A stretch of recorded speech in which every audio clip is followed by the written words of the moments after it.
You also want to do some kind of a stress test to see if your cash flows are viable or not, right? So the way we do it is by doing something called a Monte Carlo analysis, which is a kind of a statistical trial.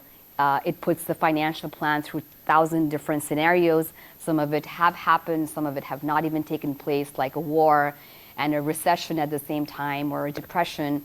So it just kind of looks at our plan and shows us, is our plan going to be sustainable should these external factors take place?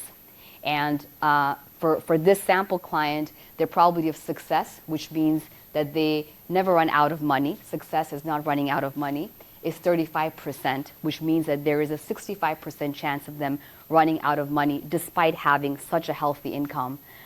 Because we always underestimate how much we actually need. Because human life is so, it's so, how do I say this? It's so susceptible, right, to time. We have a certain number of years where we're earning an income, and then at some point we all have to retire. We all have to stop working. And at that point, our expenses also go up through the roof. In healthcare, in other things, it goes up a lot. So even though we might think that we're making a great income today, everything is fine, we're living a good life, at some point we have to understand that we have to start spending from that asset, and we have to be prepared for that, right? So this is what shows us, are we prepared for that point where we have to spend money from our assets or not?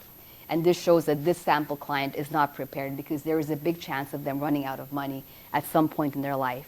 But if they do some of the changes that they needed to make in the financial plan, then their probability of success goes up to 90%, which means that they never run out of money. So you can do a stress test yourself as well. And some of the things you can do is you can increase that 2 to 3% inflation to 10% to see what would happen to your cash flows should inflation go up, should your expenses go up by 10% every year or at certain periods. You could also look at your investments and assets and see, what if there is 30% losses for 2 to 3 years? What is that going to do to your assets? Are you going to be able to keep up? Are you going to be able to spend from that asset base to be able to support you in retirement? So doing that kind of stress test will give you some idea of, are you sound, are you financially sound or not?